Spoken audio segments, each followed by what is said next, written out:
în virtutea unor soluții complete pe care Titan Mașinării le poate configura oricărui tip de fermier din România. Au trecut 2 ani. 2 ani care pentru o firmă ca Titan Machinery a însemnat oarecare, măcar din punct de vedere a socializării, o lipsă pentru ei. A afectat și în alt mod activitatea firmei, această lipsă de socializare în mod direct, cum se întâmplă aici în câmp. Da, bineînțeles, ne-a afectat pe toți, a afectat întreaga industrie, dacă vreți, această lipsă de socializare, dar Titan Machinery a căutat tot timpul alternative pentru a fi prezenți în piață. Numai anul trecut, Titan Machinery a organizat peste 150 de demonstrații în câmp, în fermele partenere, demonstrații care au putut fi văzute online, le-am publicat. Am fost peste tot unde a fost posibil lângă fermieri și cred că este responsabilitatea, e o mare responsabilitate și Titan Machinery își asumă acest lucru din plin. Am fost pe de altă parte cu întreaga echipă la birou, în atelierele de lucru, prin atelierele mobile, în ferme și bineînțeles ne bucurăm că restricțiile s-au ridicat, că putem lua parte la astfel de târguri. Le mulțumim tuturor celor care ne-au trecut pragul la acest târg.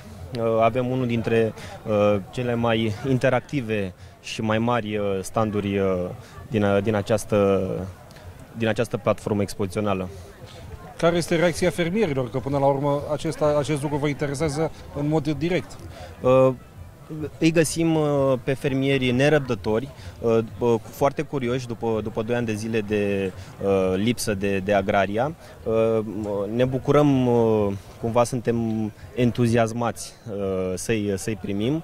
Suntem dornici de socializare, de networking și au fost niște zile minunate, am avut o vreme bună, primăvară autentică, lume multă, lume bună și ne bucurăm foarte mult și așteptăm în continuare. Care este modalitatea de achiziționare a utilajelor agricole de la Titan Machinery? Chiar în această lună, luna mai, începând cu acest târg, Titan Machinery are o ofertă de finanțare pentru fermierii din România la tractoarele Case IH Farmal de 65 și 75 de cai putere. Oferă o perioadă de finanțare de 5 ani cu avans zero, dobândă fixă de 2,25%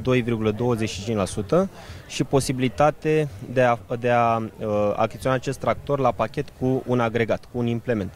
Aceste tractoare, vorbim aici de Farmal A, 65 și 75, deopotrivă, sunt tractoare care pot fi utilizate atât în fermă cât și în afara fermei, în funcție de nevoile pe care le are fermierul din România. Așa cum auziți și din sunetul de ambianță de aici, de la târg, fermierii interacționează direct cu utilajele agricole. Au fost și demonstrații în câmp și iată, îi se arată destul de interesați. Îi vedem pe majoritatea că sunt în cabinele tractoarelor aici.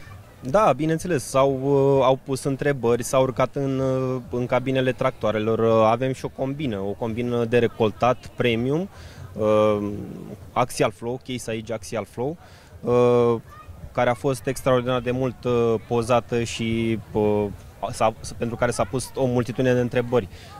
Dar și tractoare, bineînțeles. Este vorba de noua generație Stage 5 cu o cabină reconfigurată, cu un alt look, un total alt look și acest lucru atrage. Dincolo de specificațiile tehnice multicunoscute și pentru care noi facem foarte multă comunicare. Le comunicăm în permanență tot ceea ce înseamnă tractoarele Case aici din noua generație Stage 5.